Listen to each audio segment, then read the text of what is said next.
Bonjour tout le monde, ça me fait plaisir de vous recevoir aujourd'hui dans le cadre de nos vendredis Facebook Live. Alors aujourd'hui, dans le cadre justement de la semaine de la santé mentale, on va faire un beau lien justement avec la santé mentale et physique et le mieux-être au travail. On a la chance aujourd'hui de recevoir Christelle Bourassa. Bonjour Christelle. Bonjour Ça va Stéphanie, ça va bien toi? Oui, certainement. Christelle est kinésiologue de profession et elle est présidente de l'entreprise Neurochrono. Exactement, Neurochrono. C'est ça. Alors, ben, peut-être, Christelle, dans un premier temps, ce serait intéressant si tu nous racontais, tu es une jeune entrepreneur qui a parti ça quand même il y a quelques années. Alors, ce serait le fun si tu pouvais au moins peut-être nous parler un petit peu de ta petite histoire d'entrepreneur, puis de ta belle entreprise. Oui, bien sûr.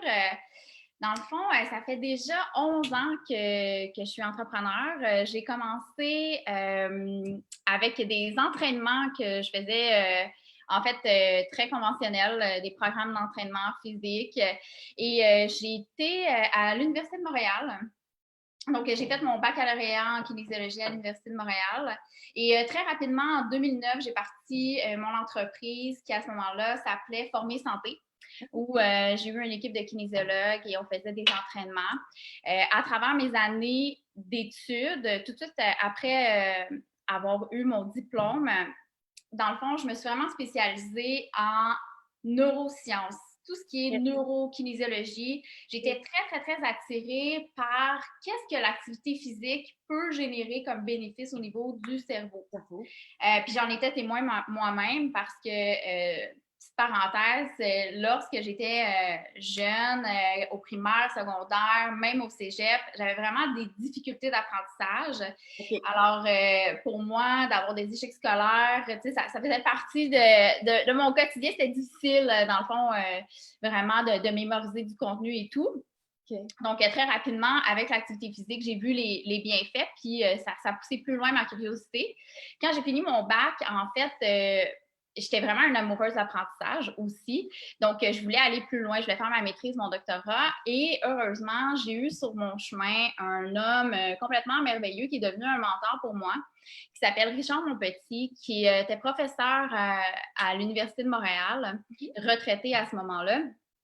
Et il m'a accompagnée, en fait, dans mon développement scientifique pour aller plus loin dans mes connaissances au niveau de qu'est-ce que ça apporte l'activité physique au cerveau. Et ça a amené que j'ai écrit le livre N'attendez pas le déclin cognitif, bouger pour un cerveau en santé. Oui. Oui, que ça m'a pris 3 ans à l'écrire. Ça a quand même fait partie de ma vie.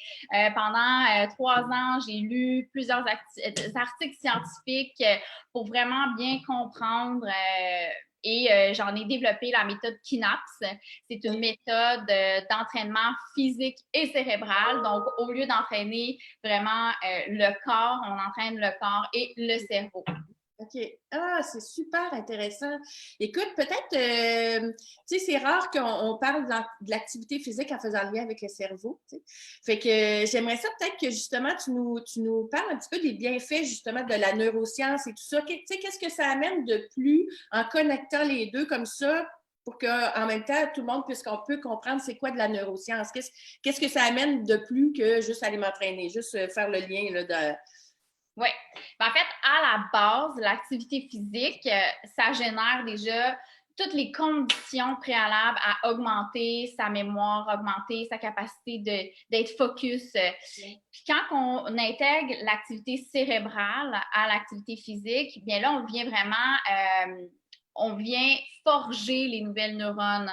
On OK. vient vraiment acquérir la nouvelle matière, ce qui fait en sorte qu'on a les bénéfices au niveau du cerveau.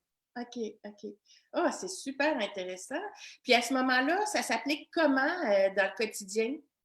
Juste, toi, t'as des programmes et tout ça, juste pour qu'on comprenne un petit peu plus comment les deux activités se lient ensemble dans nos quotidiens et tout ça. Oui, ben, avant toute chose, j'irais peut-être juste à la définition de mon entreprise Neurochrono. Oui. Neuro pour neurone, Oui. chrono, parce qu'en fait, les neurones, dans le temps, ça peut monter ou ça peut descendre. OK. Ça dépend. C'est une question de choix. Okay. C'est pour ça que Neurochrono, c'est un incontournable, en fait, dans les entreprises. Puis, on a développé plusieurs programmes pour bien faire vivre, pour permettre aux individus d'être performants physiquement et mentalement. Comment on le vit dans la vie de tous les jours? Ça va être avec 5 principes d'un cerveau en santé. Okay. Premièrement, ça prend minimalement 30 minutes d'exercice physique dans la journée. Oui. Dans la vie de tous les jours, on va ajouter des apprentissages, qui est un des principes très importants. Ensuite de ça, la nouveauté. Ce que je veux dire par la nouveauté, c'est de ne pas se retrouver toujours dans une routine. OK. Ensuite de ça, on a la conscience corporelle, qui est la proprioception, et l'aspect social, qui est très important pour le cerveau. OK. Je pourrais peut-être... Je t'arrête 30 secondes. Ton quatrième, c'est quoi? Excuse, juste peut-être l'élaborer un petit peu. La conscience corporelle, qui est la proprioception. C'est quoi la proprioception? La proprioception, c'est comme c'est son GPS corporel. C'est de savoir où sont nos segments dans l'espace. Ça paraît peut-être banal dit comme ça, mais pourtant, quand on donne des programmes d'entraînement aux gens, il y en a plusieurs que on est leur référence externe pour leur dire « Ah, il faut que tu mettes ton dos droit, non tes épaules, OK, dans les mouvements. » Que plus que tu pratiques la proprioception, plus que tu es habile avec ton corps et aussi, ben, tu es moins enclin à trébucher, à te blesser. Donc, ça crée vraiment une réduction au niveau des troubles musculo-squelettiques. OK. Ah, super intéressant. J'avais jamais entendu parler. C'est bon, merci. Yes. Puis maintenant, comment qu'on l'intègre, par exemple, l'activité cérébrale dans l'activité physique? Pour répondre mieux à ta question, je vais donner un exemple si par contre, si on a un exercice physique, disons, la course à pied, eh bien, on pourrait entraîner notre sens de l'orientation avec la course à pied. Okay. Donc, on va à l'extérieur, qu'on est en train de jogger et que, bon, je te demande de mémoriser toutes les directions qu'on va prendre. Alors, on commence à jogger, on tourne à droite, on continue, on va en ligne droite. Par la suite, on tourne à gauche, on retourne à gauche, on retourne une troisième fois à gauche, on retourne à droite. Et puis là, quand c'est les premiers entraînements, je pourrais demander, bon, ben, on retourne au point A. Et l'air de rien, c'est plutôt difficile pour la majorité des gens, dépendamment aussi des générations. Okay. Et pour les millennials, entre autres, qu'on utilise énormément notre cellulaire et notre GPS, qui devient notre cerveau, notre sens de l'orientation, eh bien, on peut être perdu rapidement. Donc, de créer des entraînements qui viennent chercher des capacités cérébrales. Okay. Ça te donne un exemple, dans le fond, de comment ça veut dire qu'exemple, tu me feras un parcours, on est dans le bois, tu me fais un parcours, puis là, tu me dis, tu vas à gauche, 2 fois à droite, une fois à gauche, puis tu reviens à droite. Fait que moi, je fais le parcours, je m'en vais là-bas, puis là, j'arrive là-bas, puis tu me dis, ah, fais ton parcours. Puis là, il faut qu'à l'envers, je le revoie, puis là, je me souvienne de la cadence que j'ai prise. Exactement. Donc, à ce moment-là, on est en train de travailler ton sens de l'orientation. On peut travailler la mémoire également. Donc, on pourrait être en train de faire des exercices ensemble, puis je te demande de mémoriser les exercices dans l'ordre. OK. Je te dirais que dans les premiers entraînements, on y va à 5 exercices dans l'ordre. Puis majoritairement, je te dirais 75% des gens vont réussir à les avoir, puis il y a un 25% pour qui ça va être plus difficile, même si physiquement, ils ont fait l'exercice, ils vont avoir de la difficulté à se rappeler, même qu'on parle de mémoire à court terme. OK. Ah, super intéressant. Écoute, c'est le fun parce qu'en même temps, ça peut être bon pour nous au travail de rester toujours, je veux dire, vivant, dynamique, mon cerveau, moi, autant professionnellement que personnellement. Mais tu sais, moi, je suis une maman, tu sais, fait que je pense aussi à mes enfants là-dedans, tu sais. C'est intéressant de pouvoir voir que tout ça peut exister. Tu sais, moi, mon garçon, entre autres, avait un petit déficit de l'attention. Fait que, tu sais, je me dis, écoute, ça peut être des affaires super intéressantes qui supportent dans ce qu'il vit. C'est...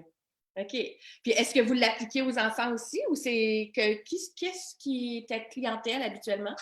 Ma clientèle cible en ce moment, c'est vraiment les employés dans les entreprises parce qu'on sait qu'il y a beaucoup de déclin cognitif, que ce soit au niveau du stress, de l'anxiété, des dépressions, des problématiques au niveau de la santé mentale. Donc, nous, on a vraiment une expertise, comme je disais, au niveau physique et cérébral. Donc, on veut emmener le plus de bonheur, de santé et de mieux-être dans les entreprises. Okay. Ouais. Tu viens de faire un beau clin d'œil, dans le fond, dans ce sens que dans mon entreprise, tu sais, si justement mes employés font partie du centre de ce que je fais vivre et tout ça, puis que ça fait partie de mes valeurs à ce moment-là de me soucier d'eux, à travers ma culture, que d'amener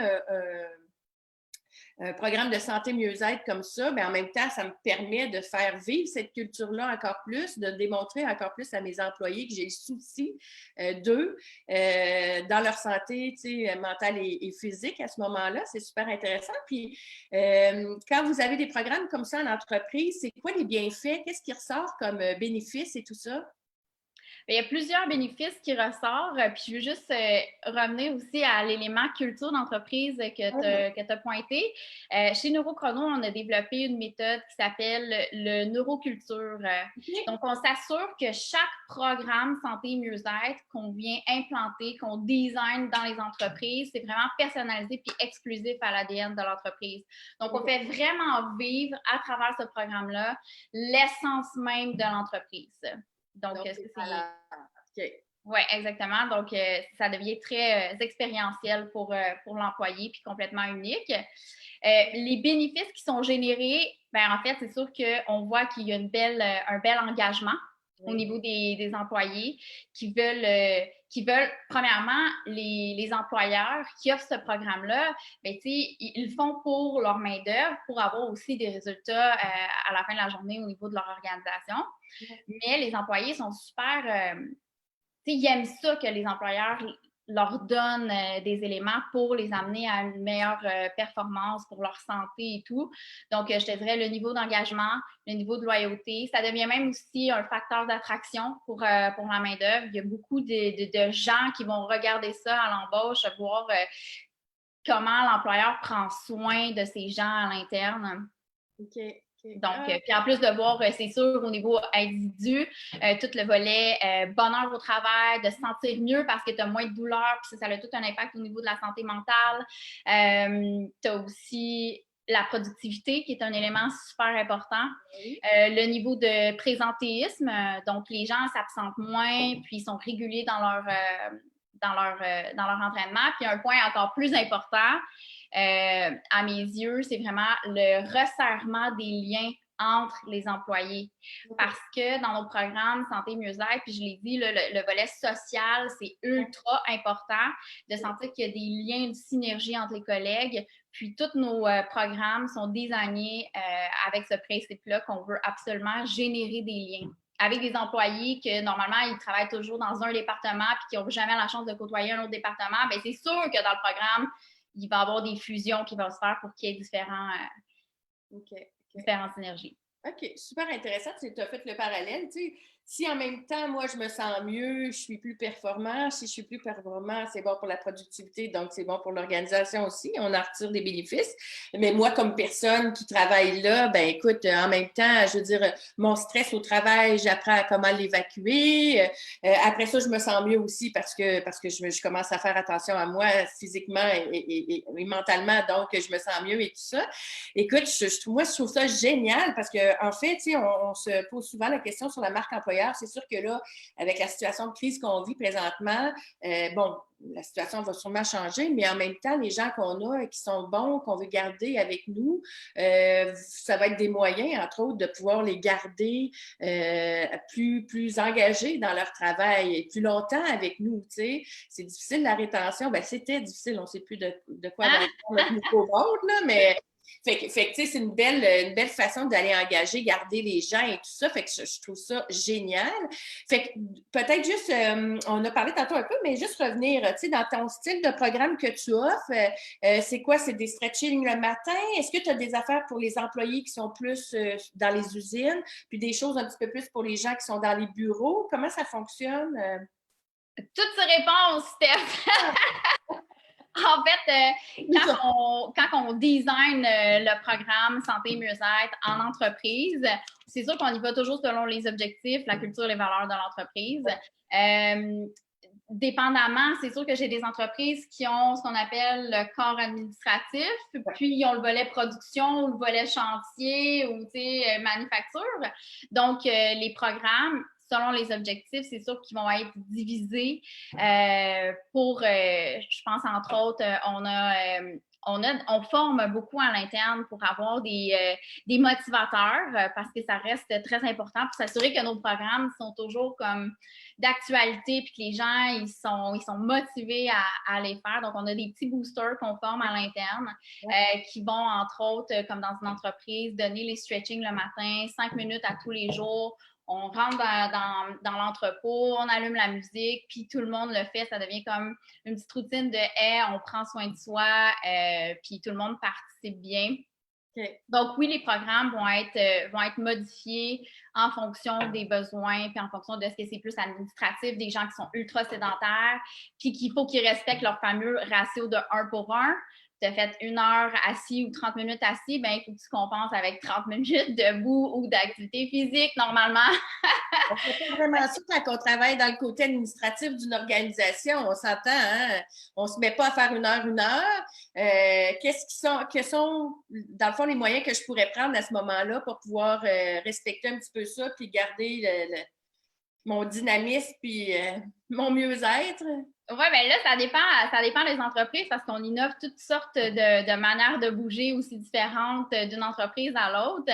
Mais je pense, entre autres, à une entreprise, on a émis un protocole d'exercice. Donc, à chaque fois qu'ils vont au photocopieur, ben, c'est l'ère de stretching. Donc, ils ont des petits mouvements à suivre pour vraiment s'assurer que quand tu te lèves pour aller au photocopieur, ben, tu as un petit 10 minutes que ça va te prendre de plus. Mais en même temps, c'est très bon pour toi parce que tu viens juste de probablement passer ton 30 minutes ou plus encore assis. Donc, il y en a même une entreprise qu'on l'a mis à la cuisine, d'autres que c'est aux toilettes. Donc, ça dépend de l'ouverture. Et puis, je pense entre autres dans une entreprise, l'entreprise Mongrain, on est en train de mettre sur pied un bootcamp. Donc, un gros parcours neurochrono à l'extérieur où les employés, on va faire un gros concours à tous les 3 mois pour reprendre la performance des employés. Mais là, c'est un exercice qui est très adapté. Les gars vont pouvoir aller comme ça leur dit, dans le fond, pour aller pratiquer sur le parcours. Okay. Mais c'est différent de les exercices qu'on a au photocopieur. Oui, oui, c'est certain. Fait que là, c'est quoi ça? Fait que juste que tu m'expliques le concept. Fait que tu as fait le parcours à l'extérieur. Fait que là, les gars travaillent. On dit les gars, les filles travaillent. Oui, les filles, exact. Là, ben, c'est quoi? C'est pendant leur pause ou ils prennent leur pause quand ils veulent puis ils vont? Tu sais, comment ça fonctionne dans le concret, là? Dans le concret, en fait, on est en train de mettre sur pied le parcours, mais il va être ouvert vraiment si les gens veulent y aller, arriver plus tôt le matin, boum, faire leur entraînement, ou encore quand ils arrivent le soir ou à la pause, ça, c'est totalement possible. Puis, tu vois, dans cette entreprise-là, entre autres, on a 1 fois par semaine l'entraînement. Donc, il y a un kinésiologue qui va sur place, qui donne un entraînement vraiment spécifique là, pour les besoins de cette entreprise-là. OK. Oh, wow! Ils sont vraiment avant-gardistes. C'est super intéressant. OK, oui. Super! Puis là, si on prenait le temps de regarder un peu, on a un beau projet ensemble qu'on est en train de travailler. De pouvoir faire vivre justement cette culture-là. J'adore les principes que tu amènes. Moi, ça m'interpellait beaucoup, même dans ma profession, même dans le coaching que je fais avec mes dirigeants d'entreprise. Je pense que c'est quelque chose avec lequel il faut faire encore plus. Puis là, maintenant, on est dans des conditions bien différentes avec cette crise-là. La crise amène du stress au travail, on s'entend. Pas au travail, mais du stress partout, personnel, professionnel, je suis assise à la maison, il faut que je travaille, j'ai les enfants à côté. Bon, il y en a certains qui vont retourner à l'école, mais malgré tout, c'est une réorganisation, on s'entend. Les entreprises n'ont plus nécessairement tous leurs gens à côté d'eux. Tu sais, je veux dire, le confinement est encore là, puis même quand ça va revenir, il va sûrement rester encore beaucoup de personnes au niveau télétravail, parce que, bon, il y aura toujours la distanciation qu'il va falloir continuer à suivre et tout ça. Donc, tu sais, comment faire vivre notre culture, nos valeurs avec nos gens, nos employés qui sont confinés à la maison avec leurs enfants, des enfants qu'il faut que tu stimules parce que quand ils sont à l'école ou à la garderie, ils sont stimulés tout le temps, on s'entend. Fait que tu essaies de travailler, puis là, tu essaies de stimuler les enfants à côté. Tu sais, je veux dire, on s'entend, c'est quelque chose qui est peut-être difficile. Fait qu'on a eu un petit brainstorm ensemble, puis on a bâti un aspect de programme d'entraînement pour les familles, pour que ça se vive aussi, pour que les entreprises puissent fournir ces programmes-là à leurs gens qui sont à la maison et que la petite famille puisse, à ce moment-là, s'entraîner. Avec une notion, quand on avait fait notre brainstorm, on regardait beaucoup tous ceux qui ont des enfants connaissent TikTok.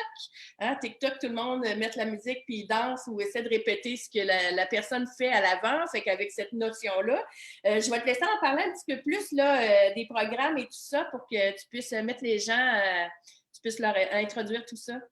Oui, mais en fait, c'est le défi OK. C'est un défi qu'on a mis en place pour s'assurer que les entreprises restent connectées aussi à leurs employés puis que les employés restent connectés à leur entreprise. Alors, c'est des programmes d'entraînement qu'on fait vraiment étape par étape. Ça, c'est bien important parce que ça peut faire peur hein, aussi, l'entraînement, quand on rentre dans un changement. Donc, l'idée, c'est vraiment de bouger en famille, que l'employé devienne le leader santé de sa famille. Donc, nous, on a créé, monté des programmes d'entraînement, que ce soit pour des journées soleil, des journées où il pleut, puis que tu te dis « Oh my God, ça ne me tente pas nécessairement d'aller dehors ou de faire mon entraînement », mais on a des alternatives pour ça. Et les journées nuages. Puis, il y a aussi, bien entendu, l'échauffement, puis on donne vraiment des éléments, des trucs et des astuces pour rester motivés. Puis on veut aussi que les familles innovent en termes de santé. Qu'est-ce qu'ils font à la maison pour faire différemment les choses? Justement, quand tu dis, Steph, que bon, tu as les enfants à côté de toi, puis là, tu essaies de travailler. Comment tu innoves pour, que tes enfants soient en santé, que toi, tu sois en santé dans toute cette nouvelle réalité-là? Une nouvelle réalité aussi on doit le souligner, c'est un beau timing. Oui. C'est un timing de changement des habitudes de vie. Hein? Dans nos entreprises, on a des nouveaux protocoles. En tant qu'individu, on rentre dans nos entreprises on doit se désinfecter les mains, OK, on a plein de changements dans nos habitudes de vie. Donc, c'est le bon moment de changer ses habitudes de vie pour sa santé parce qu'on sait, l'humain, la santé, c'est plus que jamais au cœur des entreprises. Oui, certainement. Tu sais, imagine, tu sais, on commence notre journée en faisant justement ce programme d'entraînement-là avec nos enfants. Ça leur fait un peu dépenser de l'énergie. Hein? Puis nous, ben, ça nous met aussi en bonne condition pour pouvoir commencer à travailler. Hein? Fait que tu leur dis, écoutez, le moment là pour 2 heures. Fait que là, après ça, ils sont un peu plus calmes probablement parce que là, ils ont déjà dépensé un petit peu d'énergie et tout ça. Fait que c'est quand même bénéfique. Puis pour l'employeur, en fait, on parle beaucoup de culture quand on discute ensemble, mais pour l'employeur, on gagne aussi à faire des choses comme ça parce que on sait que cette période-ci, on l'a dit, c'est une période de stress, beaucoup plus difficile, de réorganisation. Offrir des programmes d'entraînement de même à mes employés, jusque dans leur famille, fait vivre ma culture organisationnelle jusque dans la maison de mes employés. Fait que, tu sais, donc, je ne veux pas m'immiscer chez eux, mais en même temps, ça me permet de pouvoir continuer à faire vivre justement mes valeurs, puis à m'assurer que mes gens restent en santé, malgré la situation, malgré ce qui se passe et tout ça. Peut-être, tu sais, nous, on est deux... on a trippé sur le projet. Fait que peut-être juste expliquer un petit peu comment ça fonctionne, les étapes si moi, je suis un employeur puis j'aurais le goût de le partir dans mon entreprise avec mes gens. Fait que peut-être juste nous donner un peu les étapes du programme. Oui, tout à fait.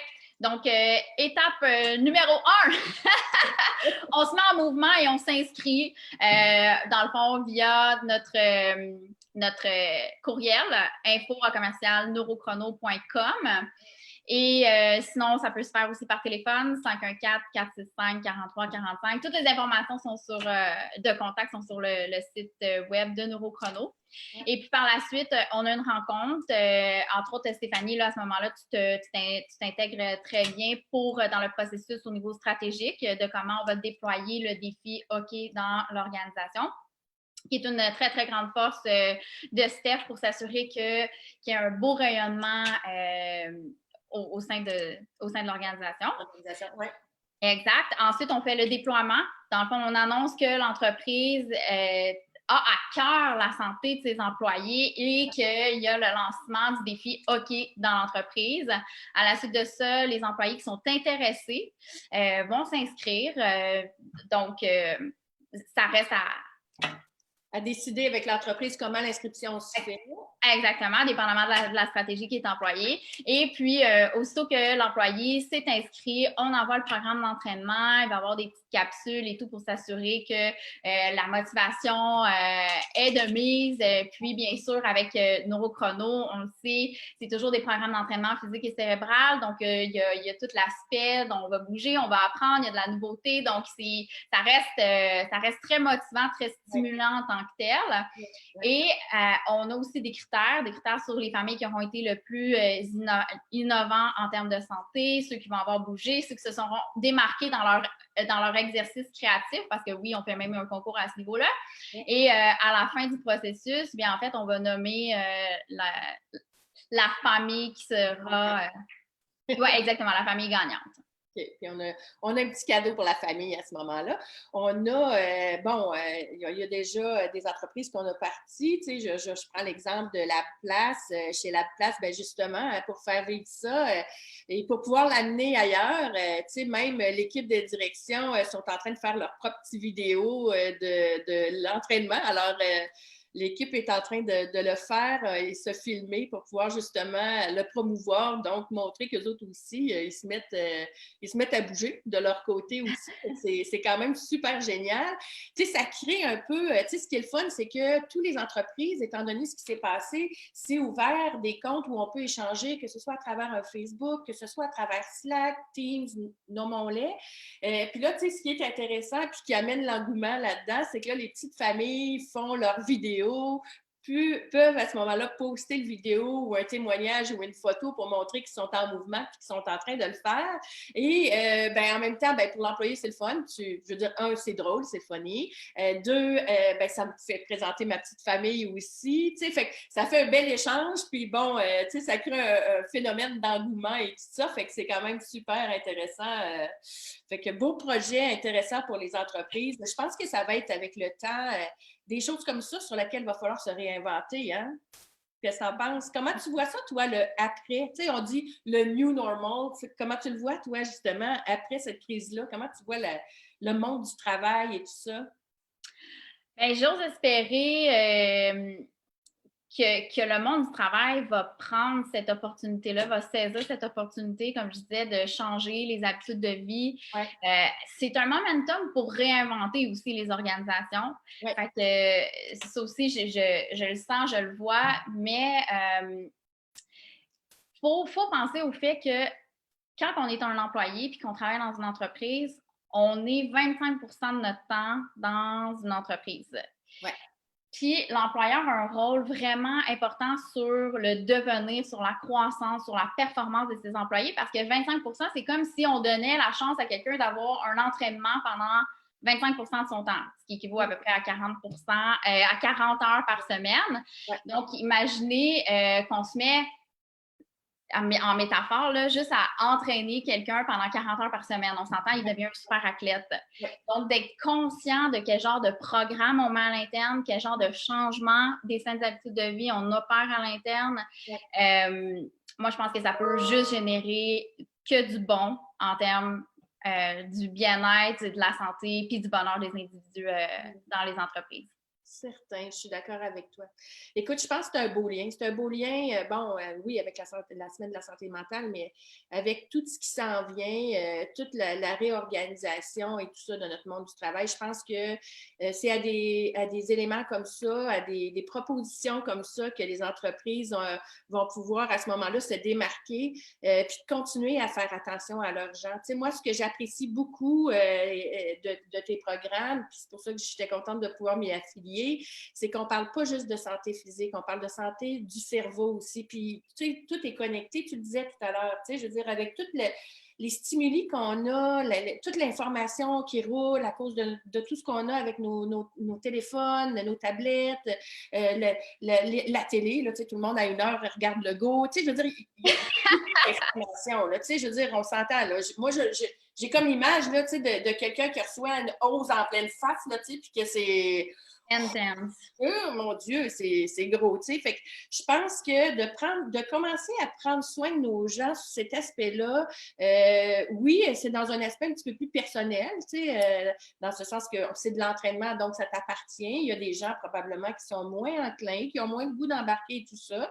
Mais je pense que de proposer des programmes comme ça dans notre entreprise, de faire vivre notre culture jusque chez nos employés, avec les, tu sais, je veux dire, même avec nos enfants, tu sais, je veux dire, c'est le fun pour les enfants de dire, ben écoute, ils vont raconter à leurs amis, écoute, moi maintenant avec ma mère puis mon père, on s'entraîne à tous les jours parce que leur employeur, là, il leur donne des petits programmes, puis c'est le fun, on s'amuse, tu sais, fait que ça crée quelque chose jusque dans les maisons de nos employés. Fait que je pense qu'il y a une plus-value en arrière qui va nous amener ailleurs. Je pense que tu l'as bien vu, le monde du travail du futur et tout ça. Fait que, écoute, en guise de conclusion, toi, qu'est-ce que tu aimerais que les gens retiennent justement sur deux aspects? Un, sur l'aspect neuro versus le physique versus le mental ou le cerveau, puis après ça, sur ton programme. Alors, qu'est-ce que tu aimerais qu'ils retiennent de notre rencontre de ce matin? En fait, c'est beau l'entraînement physique, mais il ne faut jamais négliger l'entraînement de son cerveau parce que c'est bien le fun d'avoir un super de beau corps, mais si tu n'as pas de cerveau, tu n'es pas fonctionnel. Donc, de rester, de savoir bien amalgamer l'entraînement physique à l'entraînement cérébral, ça, c'est clair. Puis, de saisir l'opportunité, le timing qu'on a en ce moment, de pouvoir introduire des programmes santé et mieux-être dans nos entreprises parce que nos gens, les individus, que ce soit le dirigeant même de l'entreprise, je veux dire, on en a besoin. On a besoin de sentir notre bonheur de sentir un summum, d'être dans un bien-être, puis d'optimiser sa santé parce que, je veux dire, à la fin de la journée, le nerf de la crise, c'est la santé. Fait qu'il faut l'optimiser. Puis en plus, c'est bien véhiculé aussi dans les médias que les gens qui sont en forme s'en sortent bien. Donc, pourquoi pas introduire les programmes Neurochrono au sein des entreprises puis faire participer les gens avec le défi OK! Hey, ben, juste avant qu'on finisse, peut-être juste, j'ai aimé j'aimerais ça que tu expliques OK, ça vient d'où? J'ai trouvé ça intéressant. Oui, parfait. Bien, en fait, OK, si on regarde au milieu du mot neurochrono, on a le mot OK. Fait que ça a été interpellant pour moi, donc j'ai fait des recherches. Ça vient du temps de la guerre. En fait, à la fin de la journée, c'est en 1800, dans les années 1800 environ. Bref, à la fin de la journée, il y avait toujours un soldat qui attendait la réponse tant attendue qui était OK, pour dire qu'il y avait eu zero kill. Okay. Donc, tout le monde était resté en vie. Puis, au fil des années, ce mot-là est devenu, la définition de ce mot-là est devenue tout est correct, puis en bon québécois, ça va bien aller. Donc, c'est pour ça que c'est le défi OK. OK. Bon. Fait que je voulais juste faire un petit clin d'œil avec le ça va bien aller. Il est jazzé différemment sur ce coup-là. Alors, ben, écoute, merci de ton temps. Moi, j'inviterais les gens, je ne sais pas s'il y a des gens qui avaient d'autres questions. J'ai passé au fur et à mesure ce que je voyais, mais je pense que dans la suite des choses, s'il y en a qui ont de l'intérêt, que ce soit pour le défi OK, ben, ils peuvent nous contacter toutes les deux, te donner tes infos tantôt, ou s'ils veulent persévérer, aller plus loin encore, puis d'amener un programme de santé mieux-être à leur travail, ben moi, je les encourage fortement à te contacter pour ça. Écoute, je pense que c'est là qu'il faut qu'on s'en aille, c'est là qu'il faut mettre nos assises, étant donné qu'on veut prendre soin de nos gens avec le stress qu'on vit et tout ça. Fait qu'écoute, merci beaucoup. C'est toujours un plaisir. Super dynamique, belle Christelle. Fait que merci beaucoup de ton temps aujourd'hui. Merci énormément, Steph, pour l'invitation. C'est un grand plaisir. Pour moi, pareillement. Bye bye. Bonne journée. Merci.